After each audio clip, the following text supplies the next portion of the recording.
Good morning students. आज मैं आपको एक पोएम रीड करवा रहा हूँ, पद, जो कि रविदास जी द्वारा लिखी गई थी। इनका जो जन्म है, ये जो रैदास नाम से प्रसिद्ध संत रविदास जी हैं, इनका जन्म सन 1388 में बनारस में हुआ। इनकी प्रसिद्धि से प्रभावित होकर सिकंदर लोदी ने दिल्ली आने का निमंत्रण भेजा। ये बहुत प्रसिद्ध कवि रहे हैं अपने टाइम के।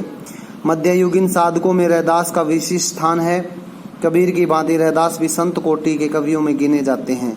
मूर्ति पूजा, तीर्थ यात्रा जैसे आडंबरों में रैदास का जरा भी विश्वास न था। वह व्यक्ति की आंतरिक भावनाओं या आपसी भाईचारे का सच्चा धर्म मानते हैं, यानी कि आपसी भाईचारा होना चाहिए, यही सबका सबसे बड़ा धर्म है। रैदास को सन 1518 में बनारस में निर्वाण प्राप्त हुआ, यानी कि उनकी मृत्यु हो गई। रैदास ने अपनी काव्य रचनाओं में सरल व्यवहारिक ब्रज भाषा का प्रयोग किया, जिसकी अवधि राजस्थानी खड़ी बोली और उर्दू फारसी के शब्दों का भी मिश्रण है। उनकी जो साहित्यिक विशेषताएं, रैदास को उपमा रूपक अलंकार विशेष प्रिय रहे हैं। सीधे सादे पदों में से संत कवि ने हृदय का भाव बड़ी सफाई से प्रकट किए हैं। इनका आत्मनिवेदन, दैन्य और भाव और सहज भक्ति पाठक के हृदय को उद्वेलित करते हैं।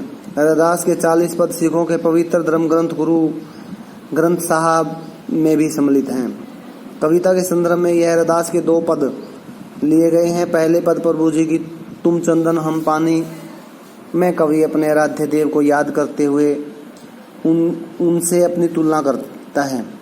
उसका प्रभु कहीं किसी और मंदिर अथवा मस्जिद में नहीं विराजता, वरन उसके अपने अंतस्थ यानी कि अपने भीतर में सदा उपस्थित रहता है। यही नहीं, वह हर हाल में, हर काल में उसके श्रेष्ठ और सर्वगुण संपन्न है। इसलिए तो कवि को उनके जैसा बनने की प्रेरणा मिलती है। दूसरे पद में भगवान की अपार कृपा, उदारता और उनके समदर्शी स्वभाव का चित्रण है। रैदास कहते हैं कि भगवान ने तथाकथित निम्न कुल के भक्तों को भी सहज भाव से अपनाया है तथा उन्हें लोक में सम्माननीय स्थान दिया है। तो आइए कविता रीड करते हैं अच्छे से। अब कैसे छूटे राम नाम रट लागी, प्रभु जी तुम चंदन हम पानी, जाकी अंग अंग बात समानी। कवि जी कहते हैं कि हे मेरे प्रभु, मेरे श्री राम जी का गुणगान करते थे, ये रविदास जी। ये कहते हैं कि मुझे तो अब राम नाम की आदत लग गई है, ये छूट नहीं सकती। और भगवान को क्या कहते हैं, श्री राम जी को, कि प्रभु जी आप चंदन हो। प्रभु देखो यहाँ पे कहा ना, तुम चंदन हम पानी, कि प्रभु तुम चंदन हो और हम पानी हैं। और जाकी अंग अंग बास समानी, बास का मतलब सुगंध, खुशबू, जिसकी जो खुशबू है वो अंग अंग में बसी हुई है। किसकी की उन्होंने भगवान को चंदन के समान कहा है, और जो उनकी खुशबू होती है ना, वो उनके अंग अंग में बसी हुई है। प्रभु जी तुम दीपक हम बाती, जाकी ज्योति बरे दिन राती। हे प्रभु जी आप एक दीपक के समान हो, और हम उस दीपक की, यानी कि हम जो लोग हैं, या खुद मैं कवि, हम एक बाती के समान है। इनके बिना दीपक और के बाती के बिना दीपक का कोई महत्व नहीं होता। बेटा दोबारा देख लीजिएगा प्लीज, थोड़ा कंफ्यूजन था। प्रभु जी तुम दीपक हम बाती, कि हे मेरे प्रभु आप एक दीपक हो और हम उसकी बाती हैं।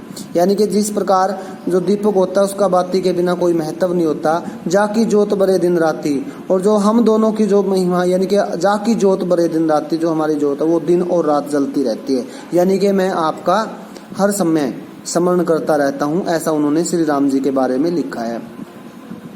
प्रभु जी तुम मोती हम धागा, जैसे सोनी मिलत सुहागा, जैसे सोने में सुहागा मिल गया हो। कहते ना सोने पे सुहागा होना, यानी कि श्रेष्ठ से भी और श्रेष्ठ वस्तु का और भी श्रेष्ठ हो जाना।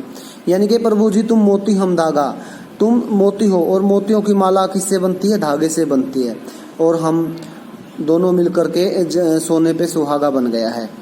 ठीक है ना। प्रभु जी तुम स्वामी हम दासा, प्रभु जी आप मेरे मालिक हो और मैं आपका सेवक हूँ। ऐसी भक्ति करे रैदासा, ऐसा कवि रविदास जी कहते हैं। ऐसा कवि रविदास जी ने कहा कि आप तो चंदन के समान हो, जिसकी खुशबू हर जगह फैली हुई है, हम पानी हैं।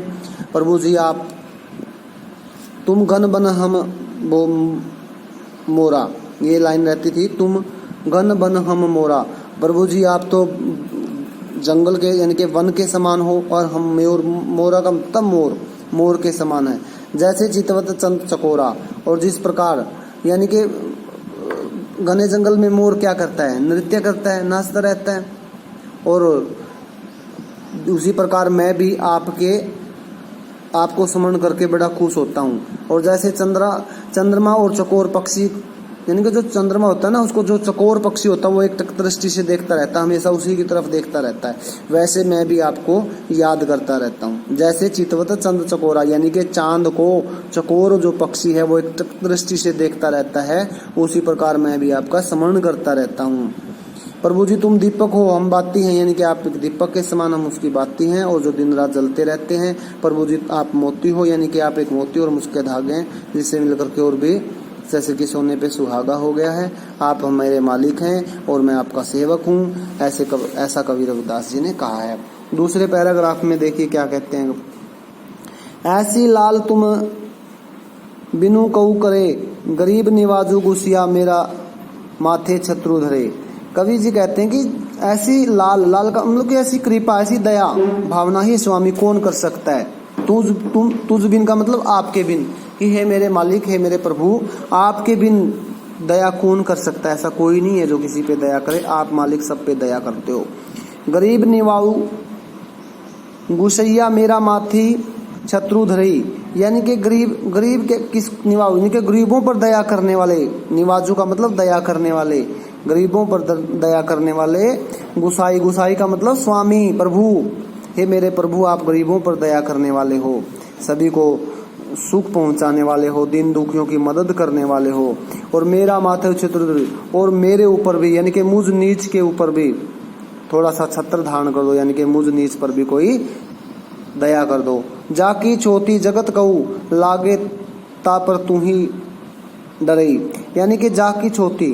अब रविदास जी कहते हैं कि हे मेरे प्रभु, मुझे जो मेरे भगवान आप है ना, ऊंच नीच का, यानी कि जाकी छोटी जगत, यानी कि ऊंचे नीचे का कोई भेदभाव नहीं करते। और जगत कहू लागे त तू ही डरू, और जैसे ये जो पूरा संसार है ना ये निडर है, निडर होकर आप जैसे मुझ नीच, ऊंच और नीच का भेदभाव नहीं करते, आप सभी को एक समान दृष्टि से देखते हो, सभी पर दया करते हो। नीचे ऊंच करे मेरा गोविंद काहू तय न डरई, और जो गोविंद जी हैं, गोविंद किसको कहा गया है? भगवान श्री कृष्ण को कहा गया है। वो किसी से नहीं डरते हैं, वो सबके साथ एक समान व्यवहार करते हैं। नामदेव कबीरू त्रिलोचन सगना सनु तरई, हे त्रिलोचन होता, यानी कि कबीर जी कहते हैं कि आप है ना त्रिलोचन जैसे सामान्य, यानी कि जैसे हम जैसे लोग हैं ना समान। नामदेव कबीर जैसे छिप्पी या नामदेव या कबीर या जुलाहा होता है जो कपड़े का काम करने वाला है। और जो नीच जाति के लोग हैं सबको, सबहु का मतलब सबको समान भाव से देखते हैं।